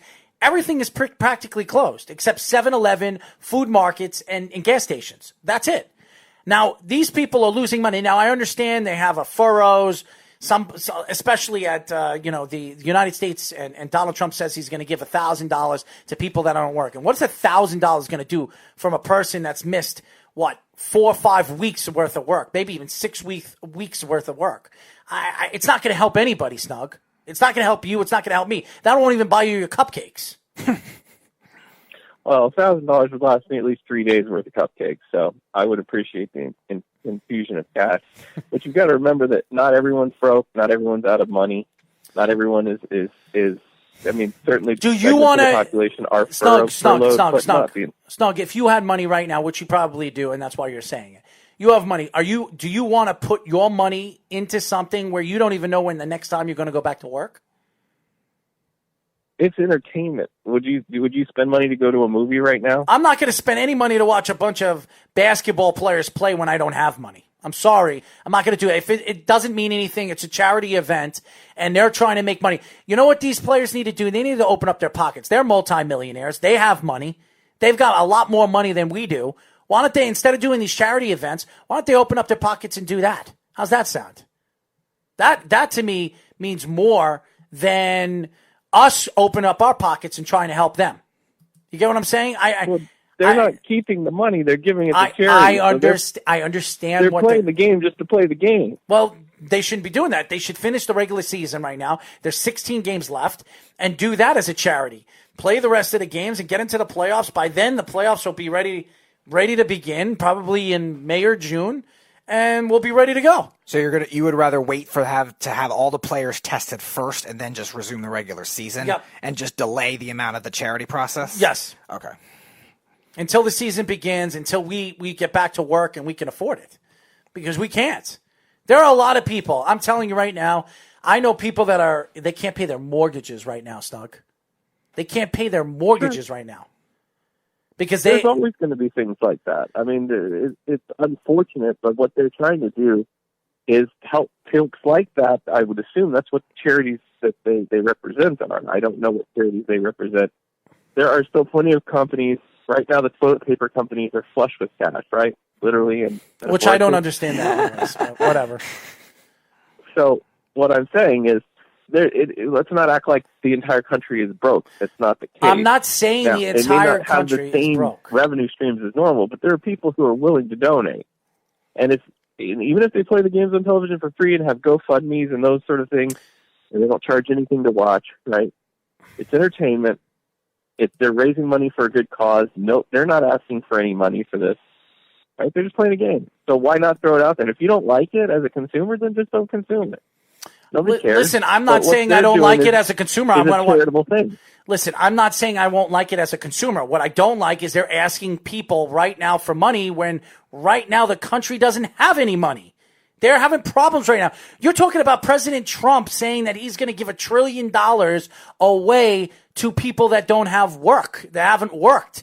So obviously you're asking money right now that people don't have. That's the way I'm looking at it. But nobody's mandating they give the money. I understand That's the point. that, Only but people who want to give the money are giving the money. I understand so folks that. putting it on television are taking the risk of putting it on television. I'm going to bet that they're taking little or no money to put it on television. I understand all or this. to broadcast the game. I understand all that. What do you care if they're asking for a charity?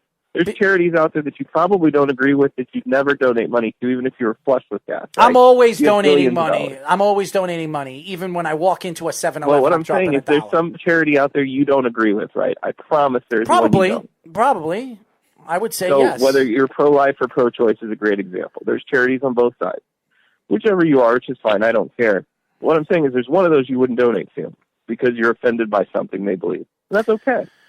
Similarly, if you're offended by this, then just walk away from it. I'm not offended. I'm offended by the NBA to ask. The money. I'm offended by the NBA by asking people for money when right now this stuff is going on. The NBA should not be asking for money. The NBA is not asking people for money. The players are asking. They're stepping outside the NBA. All right. The players are asking for money from people from charity for people that don't really have money right now. How about this? Right now, if you look at the stock market's never been so low. It goes up, it goes down. It goes up, it goes down. It goes down, it crashes. Okay, so and now the players want to do a charity games to raise money and ask people that don't have jobs. They don't have jobs. 55 or 56% of Americans right now do not have jobs. And you're asking them, you know what, do you have $1 to spare? Do you have 50 cents to spare? You have $2, $3, $4, $5, $6, $7, $8 to spare? When right now, they've got all the money in the world to spare. They should be sparing their money and worrying about themselves and worrying if they want to do a charity, let them open the pockets. They're making $30, $40 million a year. That's short-sighted because obviously their skill is worth a tremendous amount of money. They signed $40 million? $40 million? Do they not sign? Yes, they sign big contracts for us to watch them do this, right? And they're essentially willing to do this for us for free right now in exchange for asking you if you want to, not even you have to, if you want to give some money to my charity. I'd appreciate when you put basketball on the TV, you know people are going to and there are a lot of good people out there, aka me, that'll open up their pockets even if they don't have it to give it to people and rather give it to somebody that doesn't have it and starve themselves. When I think that's wrong. I think the NBA player should be opening up their own pockets. You want to put something on a game? Don't make it a charity game. Play some exhibition games to get fans to have something on TV, to enjoy something on TV until basketball comes back. Don't charge people. You're not charging people. You're asking people to please give a charity, okay? Please. So every time there's a charitable commercial on television, you give it money? That's different. Now, right now, soliciting. They're not even offering you anything. Right now, they're just asking you for money.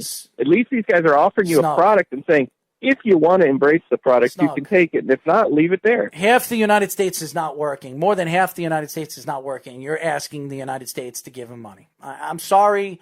I'm not doing it. But they're not mandating it. I know they're not saying you can't consume it without money. Is he not understanding and comprehending if they're doing it or not? If you don't like it, turn it off. It's not about if I don't like it. There are people who do have money. It's not that I don't like it. No, it's not.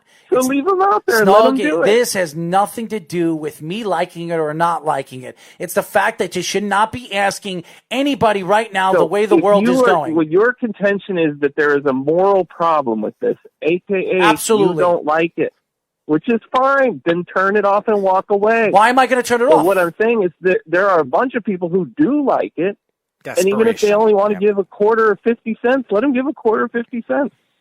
And there are plenty of people who still have money, who still have jobs, who still have revenue, and let them to donate if they feel like it. And if they don't make any money on it, then guess what? Everyone watched the basketball game with world-class players for free. And you know damn well they wouldn't be doing it if they didn't think they weren't going to make money. So get out of here, Snug. They know but they're not making money. They're donating it. Charity. There's no money being made for them. It's for And essentially it's reallocating money to people who need it. Again, I understand what you're saying, but they wouldn't be doing it if they weren't going to get money out of it. Not for themselves, for their charities. Are you comprehending So they're here? terrible people for donating a world-class skill for free. Charitable. Yeah, and charitable. If you feel like giving money. If they feel. Bro, if they you're feel. wrong on this one, and you know it. I'm not wrong on this. I'm You're not way wrong off on this. Nobody You may have a moral problem with it. and This that's has fine, nothing to but do with there's- morals. This has these nothing guys to do are with doing morals. nothing unethical. Really? Nothing You just don't have unethical? a taste You're for asking it. for money. You're asking for money for people that don't have it right now. Sorry, I'm not doing it. That's short-sighted. Let's say 75% of the people don't have a job. Short-sighted? 25% still do. All right, so There's you're asking them for 350 money when million Americans. Oh my God. You're not That's millions of people. That's millions of people. You're still asking for somebody to donate money that But even you don't have to give it. It's not like they're going to turn off your TV if you don't Again, donate. I understand that, but you're not getting the point here. You're asking our country to help out and give charitable money when you're the one that has $30-40 million in your pocket that you're making off this season. Donating their skills. Oh, that's so great. Oh my God, they're donating their skill. If you put on a worldwide sports basketball tournament, with all due respect to you fine gentlemen, I might pay to watch Speedy play. I'll say that. But after that, right? Nobody's going to donate to that. I mean, you might raise a couple $100 maybe, right? These guys, everybody knows them. Everyone follows them on Instagram. Everybody pays hundreds of dollars for tickets during the season, right? New York's very expensive, I understand. So these guys are going, hey, guess what? You don't have to pay anything to watch something you'd normally pay a tremendous amount for. If you can spare, please give us something. And it's not just watch the game.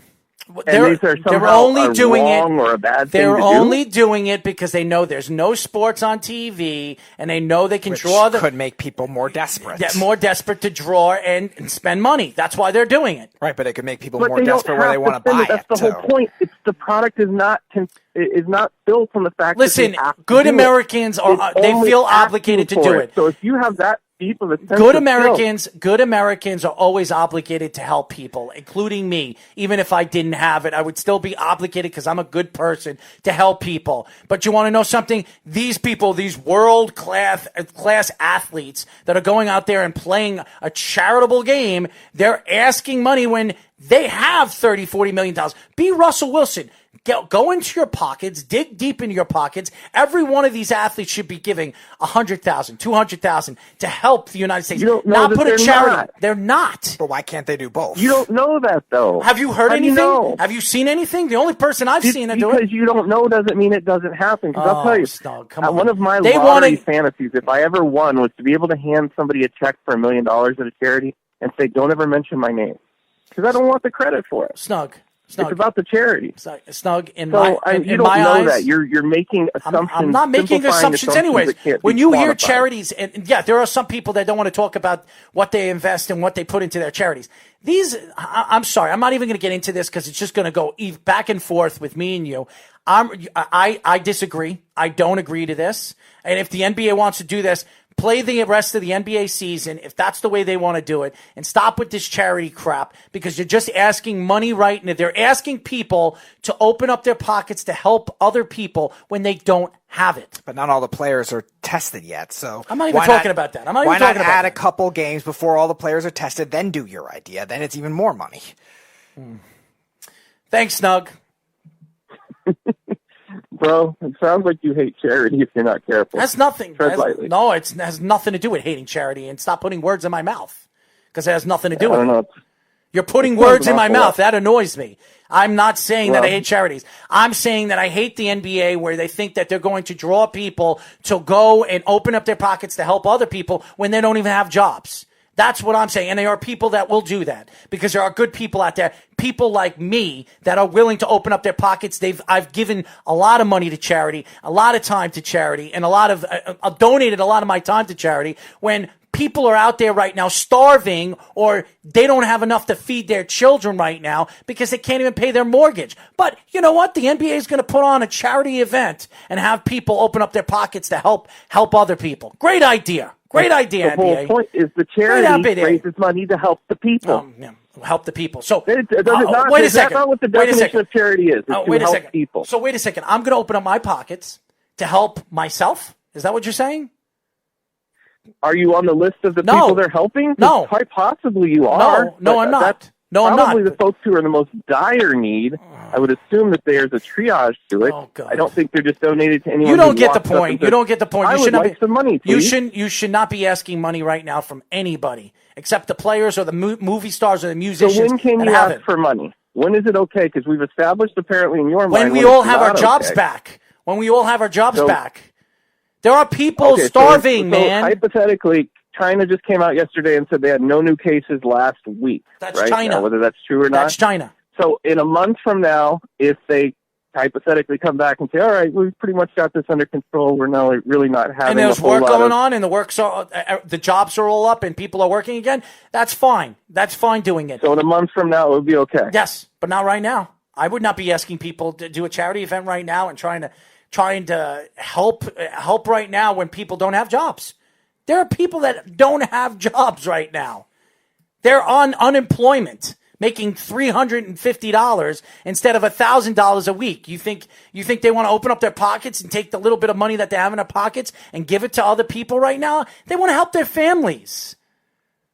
So I'm sorry. I disagree. I disagree right now. Yeah. I am nothing against charities. I have something against this right now. You should not be asking to help people right now, especially people that are starving right now. I'm sorry. I'm not going to do it. Even if I'm a basketball fan, how am I supposed to do it if I'm not making enough money? I'm not saying me. I'm talking about if I was a person right now. So if I was a person not making money or don't have a job right now.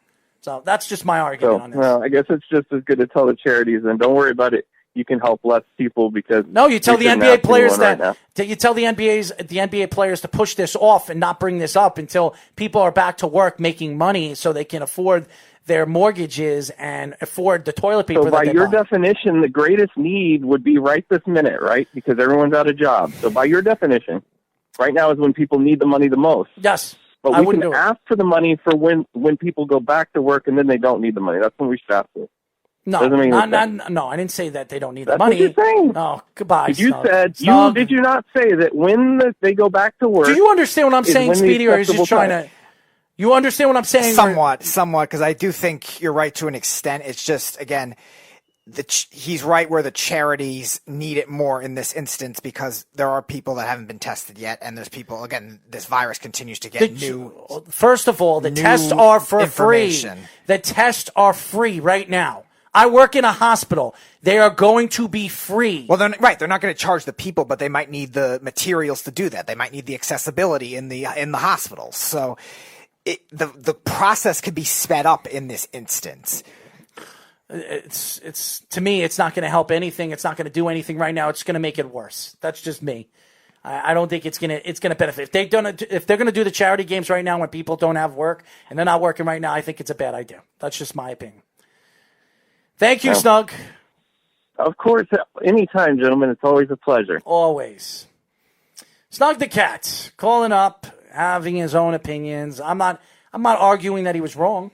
I'm just arguing that the NBA is wrong for asking people right now when 56 or 57% of the population right now in the States are not working.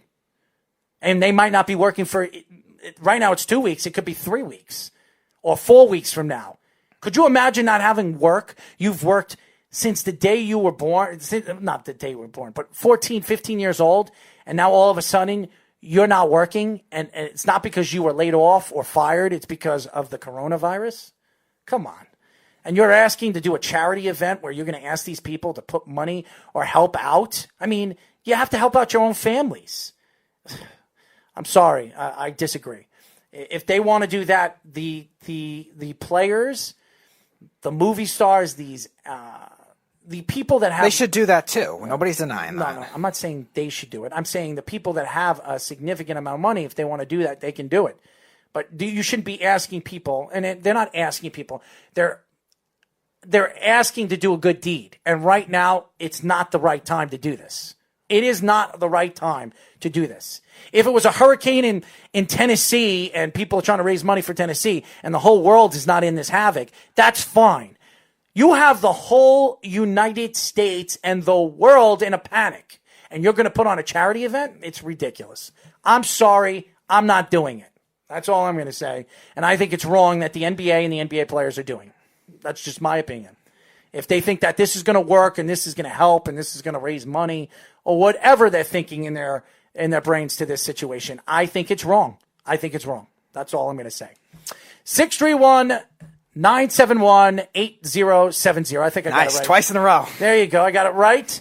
As you guys know, you can follow us by going to our website at worldwidesportsradio.com and follow us and search us on all the social media platforms. I know Jeff from Tampa tried to call because I'm sure he's doing the exact same thing Snug wants to do. Attack me, but that's fine. I understand. And I'm going to argue my points. I think Snug was wrong on this. I do. I think there are points that he made that are absolutely right. But right now, you should not be asking Americans where this epidemic is going on, not just here, throughout the world, and people don't have jobs. 57% of the United States don't have jobs. Could you imagine what the world, what people are not doing in Germany and Australia and all those other places? They're not working either. And you're going to, we're going to do a charity event and we're going to raise money. How about do a charity event for free and you raise the money out of your own pockets and have all you other players donate the money because you have more than enough money to do that and more than enough investment to do it. So why don't you do it? Not ask the United States population or the world population where even though they don't have to do it, but they'll do it because they want to help people. And that's how I am. Even if I didn't have it, I would help people. That's it. That's it for our show, ladies and gentlemen. I will be back tomorrow with Anthony Anderosi. We are going to go into the MMA world and the boxing world here at Caged In MMA. We're going to get into that. We'll have some special guests, a lot of arguing, so stay tuned for that. It's going to be fun. We will be back on Monday, me and Speedy, talking sports down to the wire. Debate hour. We'll have 2 days of debate hour this time. And I am going to get 2 special guests next week as well. Until then, this is Errol Marks and Speedy PD and Below the Mic saying good night, and we'll talk to you then. Good night, everybody. It's the Worldwide Sports Radio Network.